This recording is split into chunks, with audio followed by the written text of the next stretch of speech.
Pagpalang gabi sa inyong lahat. May share naman po ako sa inyong panibagong video. Orasyon pantaboy sa masamang nilikha, Hiwaga ng Pangasinan. Bago ang lahat ay mag-subscribe po kayo sa lahat ng kong video at i-like and share. Pakipindot na rin ang bell icon para updated po kayo palagi sa aking susunod na video.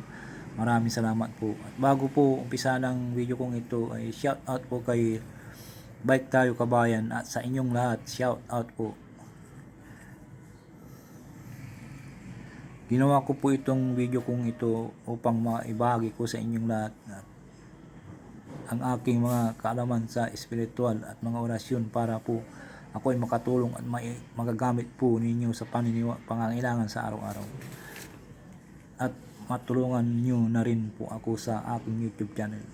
Hindi po ito maganda pakagawa ng aking YouTube channel, pero ito ay buhay na salita at hindi po gawa-gawa lamang po. Sana po pakaingatan at huwag ipagyabang. Maraming salamat po sa inyong lahat. At shout out po sa inyong lahat. Maraming salamat po. Orasyon pantaboy sa masamang nilikha, Hiwaga ng Pangasinan. Magdasal po tayo. Ama namin ang Baginong Malya, luwalhati sumasampalataya. Magdasal po na tayo. Ama namin, nasa langit ka, sambahin ang ngalan mo, ikaw na mamanghari sa amin. Sundin nawa ang iyong kalooban mo dito sa lupa, tulad sa langit. Bigyan mo po kami ng pagkain kailangan namin sa araw na ito at patawarin mo po kami sa aming mga kasalanan.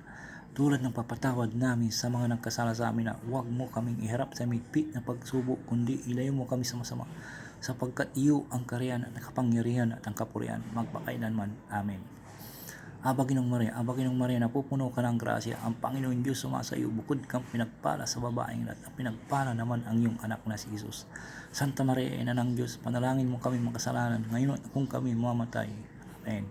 Luwalhati sa Ama at Anak ng Espiritu Santo, kaparan ng unang-una, ngayon magpakailanman at magpasalang hanggan. Amen. Sumasampalataya ako sa Diyos amang makapangyarihan sa lahat na may likha ng langit at lupa. Sumasampalataya ako kay Jesucristo, isang anak ng Diyos, Panginoon natin lahat, nakatawang tao, siya lang ng Espiritu Santo, pinanganak ni Santa Maria Birhen, pinagpasakit ni Poncio Pilato, pinako sa krus, namatay inilibing,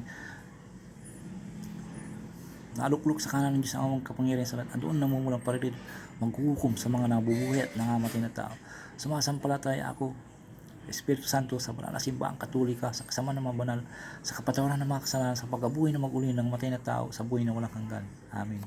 At isunod po yung orasyon na isang bisis lang po at isulat sa papel na malinis, pagkatapos idikit sa haligi ng bahay. Yung idikit ang may sulat at nakadikit sa haligi ng bahay. Idikit nyo po sa mga haligi ng bahay at kung marami pong masamang nilikha ay aalis po yan at malulusaw sila. Narito po ang orasyon: asa, asaya, ahasa, asaha, yaray, ahasa, asa, ayasa, hasa. Asa, asaya, ahasa, asaha, yaray, asaha, asa, ayasa, hasa. Tatakbo yung mga pandyan, yung mga samang nilikha, mga elemento, lahat po, mga laman lupa, tatakbo yan, hindi sila makakadikit sa inyong bahay. At yung mga nandun na nakatatago sa inyong bahay, malulusaw sila pag yung nagdikitan. Sana po makalimot mag-subscribe at pindutin na rin po yung bell icon para updated po kayo palagi sa aking YouTube channel. Shoutout po sa inyo lahat. Maraming salamat po. Bye-bye po.